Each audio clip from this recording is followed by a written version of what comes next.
దీనిలో ఉన్నాయి కాబట్టి అంత కేర్ మామూలుగా దీనిలో లేకపోతే ఉండవు చేతులు అయితే.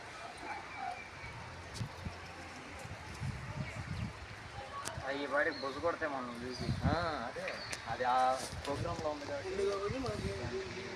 దగ్గరికి వెళ్ళొద్దు. అవి ఎగురితే ఏంటనుకుంటున్నావు? అవి ఒక్కసారి ఎగిరి అట్లా వస్తాయి. నిన్న చదువుయా నిన్న పౌరుష